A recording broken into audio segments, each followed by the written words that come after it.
The fire spread faster than anyone could have imagined, devouring the night and swallowing my childhood home whole. I heard my parents' screams echoing through the chaos, and then silence. I survived, but barely.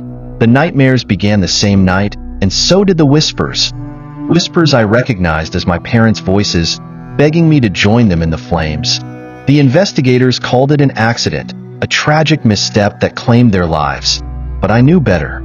I knew something unnatural was happening, especially when the smell of smoke began following me everywhere. And then I started seeing them, charred, broken, but unmistakably them. Their faces would press against my bedroom window at night, blackened hands clawing at the glass. They'd call my name, their voices a mix of agony and longing. Every mirror reflected their presence, their hollow eyes watching me. I was haunted, not by guilt, but by their desperate desire for me to join them in death. It started as any other night. I was in my room, earbuds in, scrolling mindlessly on my phone, oblivious to the horror that was about to unravel. The air was warm, stagnant, and the faint hum of the television seeped through the walls from the living room where my parents were watching their nightly shows. It was such a normal night that the coming chaos felt unimaginable. I don't remember the exact moment I fell asleep, but I remember waking up, first to the smell. Acrid and sharp, the stench of burning plastic clawed its way into my nose, dragging me from the haze of dreams. My throat tightened as my body instinctively fought for air. Then I heard the sounds, crackling, snapping, and the distant roar of something monstrous. I sat up in bed, heart pounding. At first, I thought it was a nightmare, but the heat, suffocating and oppressive, made it clear this was all too real. Mom, Dad. I screamed, my voice hoarse. I threw myself out of bed, my feet hitting the floor as I raced toward their room. Smoke was already spilling into the hallway, curling in dark tendrils along the ceiling. My lungs burned with every breath. When I reached their bedroom door, I froze. Flames licked at the edges of the frame, their fiery tongues consuming everything in their path. Mom, Dad. I screamed again, slamming my fists against the door. Through the inferno, I could see them. My dad was trying to lift something, a beam, maybe, while my mom clawed at the window, coughing and gasping for air. Their faces were contorted in fear and desperation. Run, my dad yelled, his voice breaking as the fire roared louder. Get out of here. No, I can help. I tried to step forward, but the heat was unbearable. The flames surged, forcing me back, and I stumbled, coughing violently as smoke filled my lungs. Go! My mom screamed, tears streaming down her soot-streaked face. I didn't want to leave them. Every fiber of my being screamed to stay, to fight, to save them. But the fire was merciless. It pushed me back, the heat blistering my skin. I turned and ran, choking on tears and smoke as I stumbled toward the front door. The last thing I heard before the house collapsed was their screams. The firefighters came too late. By the time they extinguished the flames, the house was gone, reduced to a smoldering pile of ash and rubble. They found my parents' bodies the next day. The official report called it an accident, faulty wiring, they said, a freak electrical fire. But that explanation didn't bring any comfort. At the funeral, people told me I was lucky to be alive. They said my parents would have wanted me to survive, to live a full life. But all I felt was guilt. Guilt for leaving them, for not being able to save them. That night, I stayed at my aunt's house. I didn't sleep. Every time I closed my eyes, I saw their faces, heard their screams. Around midnight, I thought I smelled smoke again. My heart leaped into my throat, and I sat up, scanning the room. There was no fire, but the smell lingered, faint but unmistakable. Then came the whisper. It was soft, almost too quiet to hear, but it chilled me to my core. Why did you leave us? I convinced myself it was just the trauma. I'd read about survivors experiencing hallucinations and vivid nightmares. It had to be that, my mind playing tricks on me. But the signs kept coming. The smell of smoke followed me everywhere. It clung to my clothes, my hair, even my skin, no matter how many times I showered. People around me noticed too. My aunt once asked, "Are you burning candles in your room?" It smells like something's burning. I started waking up in the middle of the night, coughing and gasping for air, convinced there was a fire. But every time I searched the house, there was nothing. The whispers became more frequent. "Come back to us. Why did you leave?" One night, I woke up to find the mirror in my room fogged up, as if someone had been breathing on it. Written in the condensation were the words, "Join us." I froze, my blood turning to ice. Slowly, I turned to look behind me, and that's when I saw them, my parents. They were standing at the foot of my bed, their faces blackened and twisted, their clothes burned and tattered. But their eyes were unmistakably theirs. "You left us," my mom said, her voice low and trembling with emotion. "We needed you," my dad added, his tone a mix of anger and sorrow. I screamed, and they vanished. After that, it was impossible to convince myself this wasn't real. Every night, they came back. Sometimes I'd hear their voices calling to me from the shadows. Other times, I'd see their reflections in windows or catch glimpses of them in the corners of my vision. Desperate for help, I turned to anyone who would listen. A priest came to bless the house, but the moment he stepped inside, the air grew heavy. The lights flickered, and the smoke alarms went off. He left in a hurry, muttering prayers under his breath. A psychic told me my parents' spirits were tethered to me, that they couldn't move on. "They believe you owe them something," she said. "They want you to join them." Her words haunted me. I started having vivid flashbacks of the fire, reliving the moment I left them behind.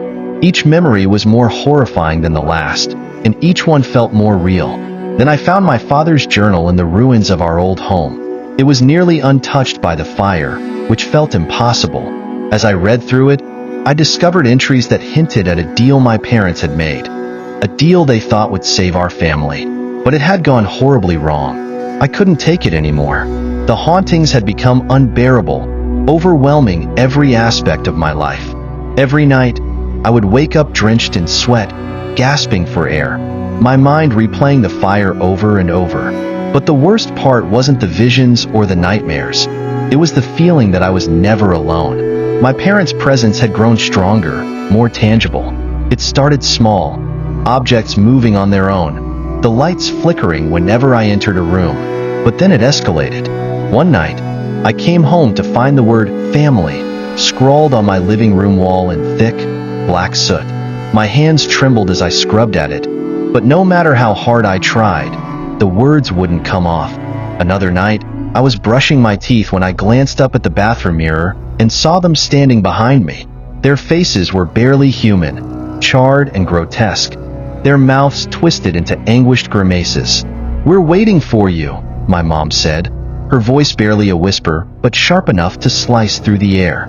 I spun around, but they were gone. My reflection stared back at me, pale and trembling. But the worst encounter came a few nights later. I woke up to the sound of footsteps in my room, slow, deliberate, and impossibly heavy. I froze, my heart pounding in my chest.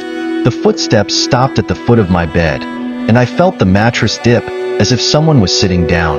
"You left us?" my dad's voice whispered in my ear, close enough that I could feel the coldness of his breath.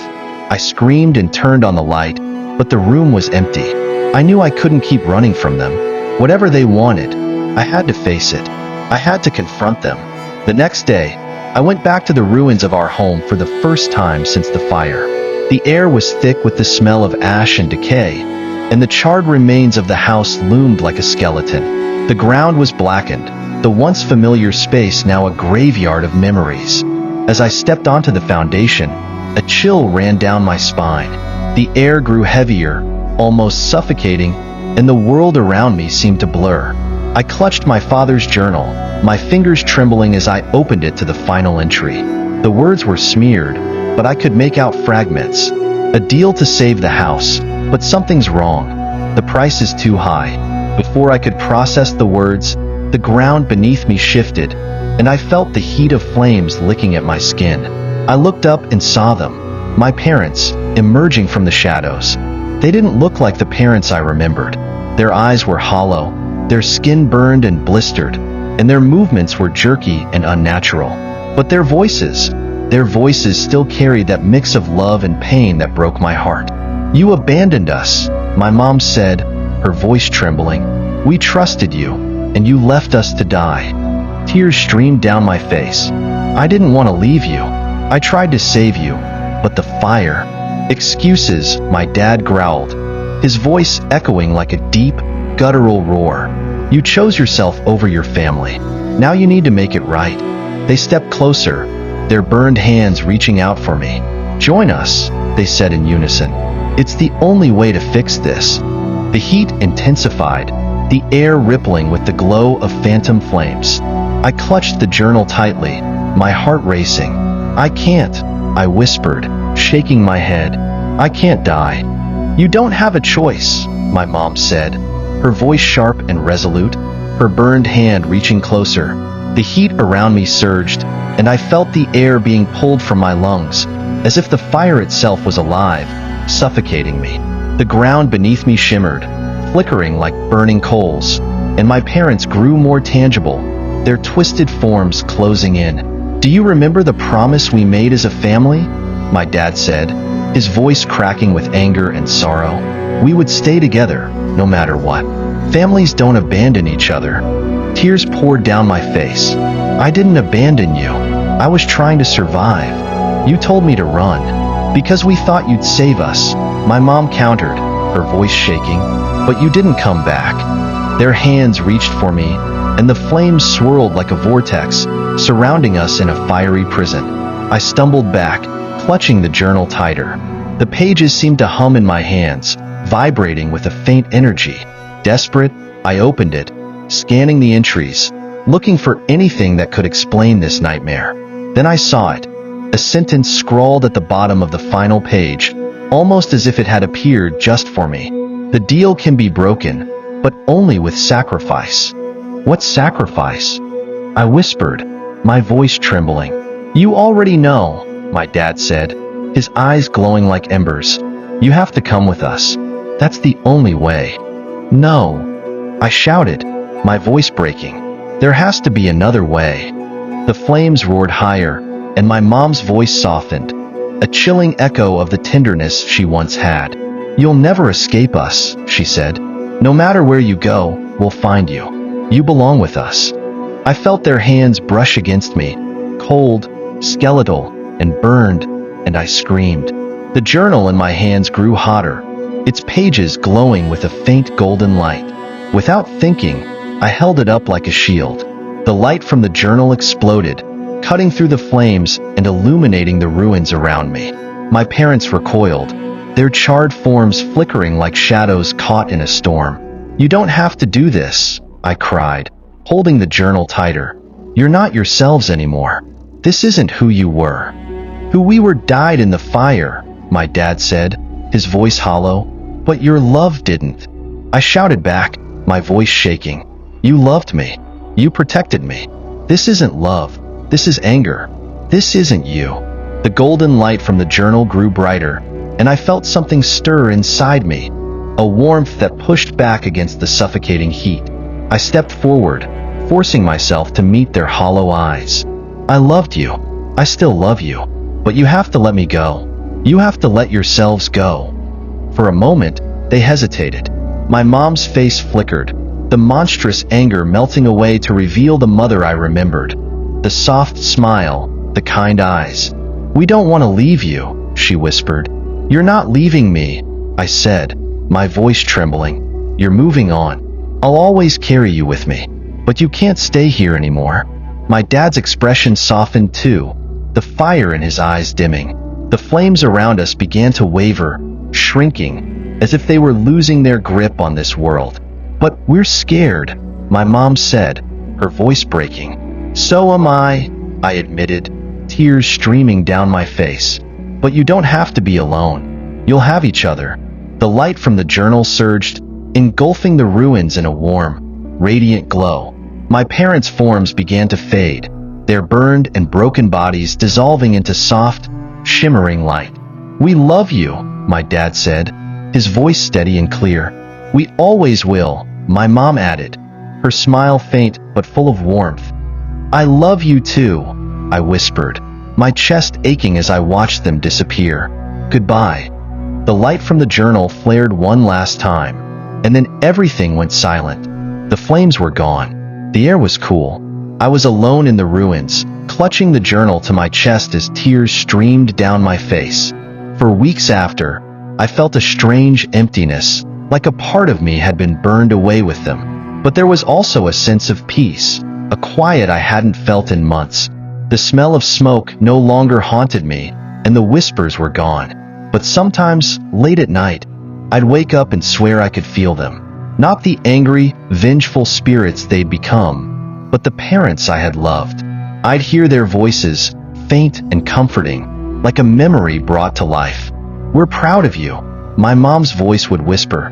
"Live your life," my dad would add. And I would smile, close my eyes, and drift back to sleep, knowing they were finally at peace, and so was I.